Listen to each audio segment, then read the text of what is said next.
Hey, everybody. We're in the podcast room. Hello. He looks up. Hi, everyone. Tricia Sloma, along with Matt Engelbrecht. And look who we have here. It's LJ.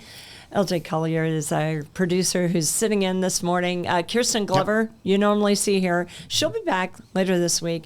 But we're happy to have LJ with us because we have another sports thing we're going to talk about. And I know he's the specialist of the day. We had a couple sports things on here, don't we? Absolutely. Little we really rundown. do. We really do. But I think, first of all, we need to say, somebody hummed a pomp and circumstance.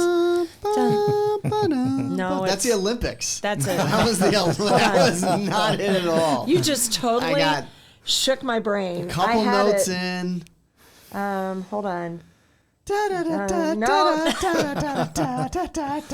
the NBA. Stop. Yeah, okay, here we go. The commencement song. Coming up later on tonight, IUSB will be graduating in Notre Dame. Tuesday, May 13th at 6:30. Ceremony at 7 p.m. Make sure you look for parking at the Joyce Center, University of Notre Dame. Be advised that a baseball game will be going on right across the street. Notre Dame in their final baseball matchup against Eastern Michigan. Graduates, graduate.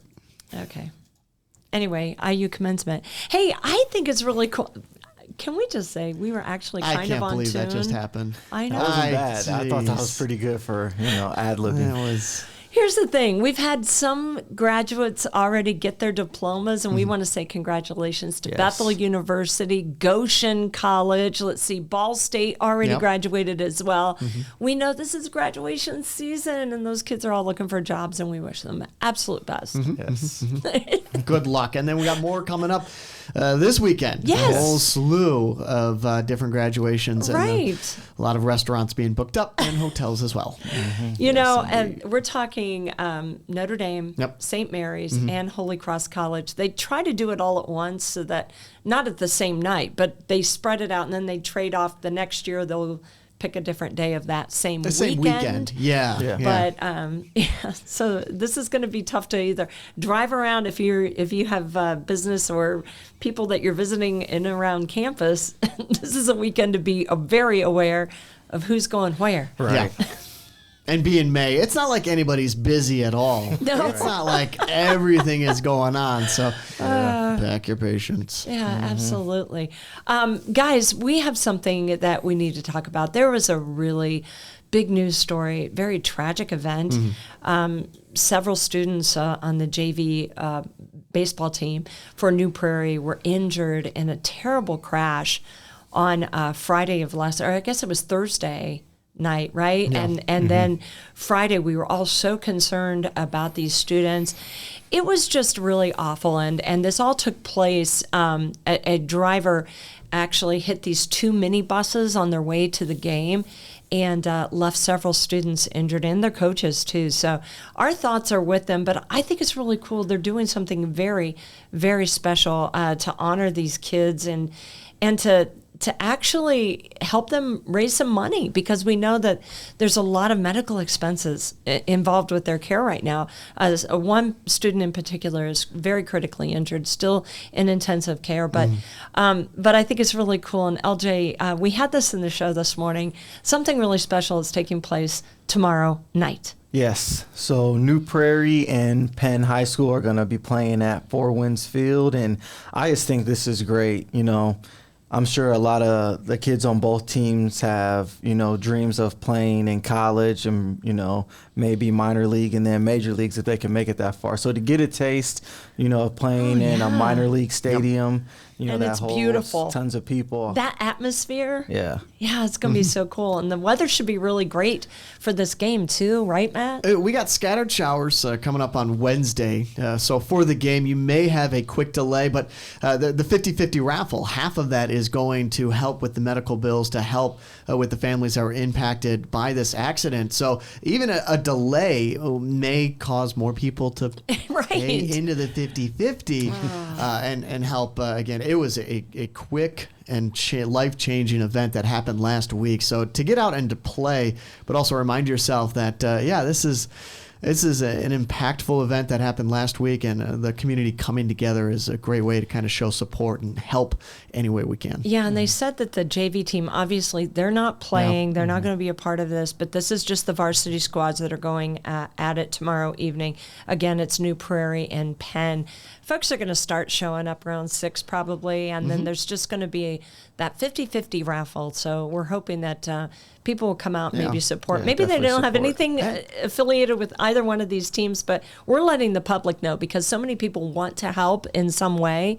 So this is another way that you can do just that. It's good baseball. Penn High is playing really well in terms of baseball. So both teams are going to be out there showing their best and trying to again raise some money. Okay.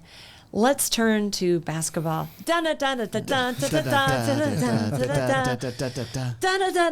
Okay.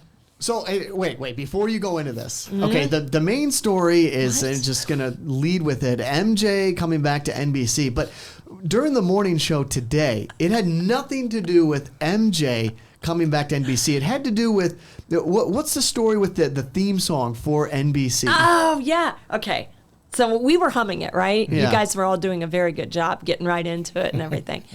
But John Tesh is who came up with that. Okay. And there's actually a great YouTube video, and I don't have it available right now to play it here. No. But it's really cool if you look it up on YouTube. John Tesh actually called himself and left himself a voicemail of an arrangement that he couldn't get out of his answering head. machine. His answering machine. That's true. This is so old. Yeah. That you had to have the he had the original to have the disc, tape the actual cassette tape in the play answering it. Machine. Yeah.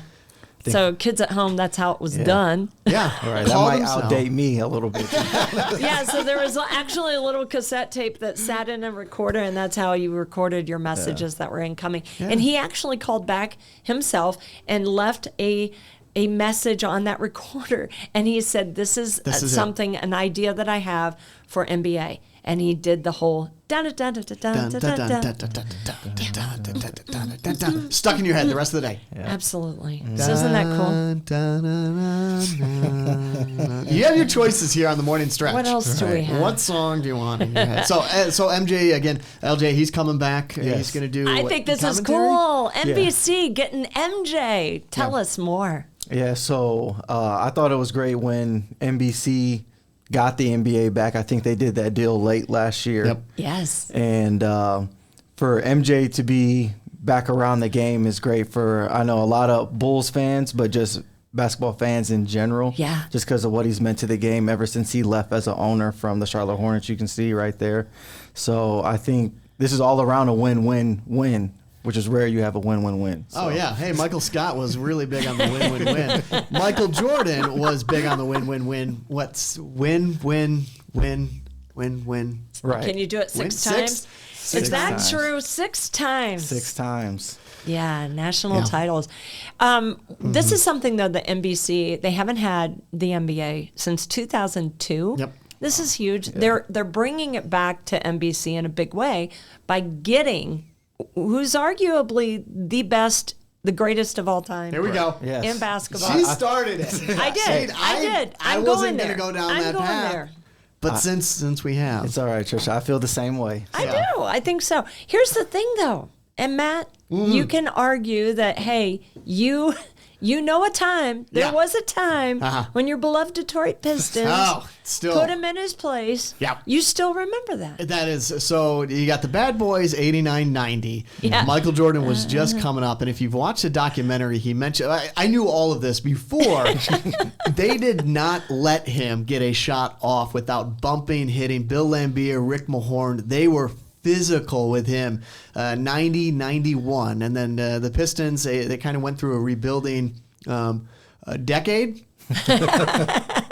So between about 93 and called growth. 2002, when you got Grant Hill, you got Lindsey Hunter, you got Joe Dumars, they played Michael Jordan. I remember going to one of the games and seeing Joe D up against Michael Jordan. They won, but he won a lot more of those years. Yeah. So, do you remember watching it? Did you watch MJ play? Not with the Bulls because I was a kid, but I have some vague memories of him with the Wizards. With the Wizards, yeah, and the Chicago White Sox. Yeah. Other memories you want to forget with MJ. Yeah. So it's good he's back, but he has been, and LJ, you can speak to this as well. He's been gone from the game. He's been an owner, right? But he's been doing his own thing. Whether it was NASCAR, he had a boat. He was fishing off on the East Coast, doing some of those tours, doing everything else. He just wanted to get away from the game. So it's exciting to have him come back, and of course the GOAT argument. Yes, that's not done. That is just going to pick up. Oh, right? I know it. But I have a question. Like, he had to get rid of that ownership part of his title in order to be able to do this NBC deal, right? Yes, that is correct. Just, for a conflict of interest. So sure. It'll be interesting to see with him. Look at him. It'll be interesting to see with him, commentating now, how critical he is of players. And I know a lot of people are probably anticipating what he'll say about LeBron. When he's covering him. And the game is so different now. I mean, just in the span of the 90s and where it is today, the three-point shot has become the number one thing. Where his game was inside. It was that turnaround jumper and fading back. So it'll be fun to see how he has seen the game change over the years. Was it more physical when he played? Yes. Absolutely. See? That's what everyone argues. And say, they couldn't. The guys today wouldn't be able to put up with what he put up with back in the 90s. That's what people are going to say. And Matt, it's interesting you said, his game was inside because I got his stats pulled up here. He had some guard shots. Guess what his career average was? Career average. Points per game? Points per game, including career. Playoffs. I would say probably about 26. 26? How about 30.1? Oh, yeah. For a career, that's great for a career. Not bad. Look at him. He seemed like he heard us right there. And he smiled and looked down like, that's great. That's it. So, all right. Well, that's going to do it for our morning stretch. So glad LJ could join us again. Yes. But hopefully you have a great day. And we're just stretching into some other topics. Don't do the theme music. What? We'll do our own theme music.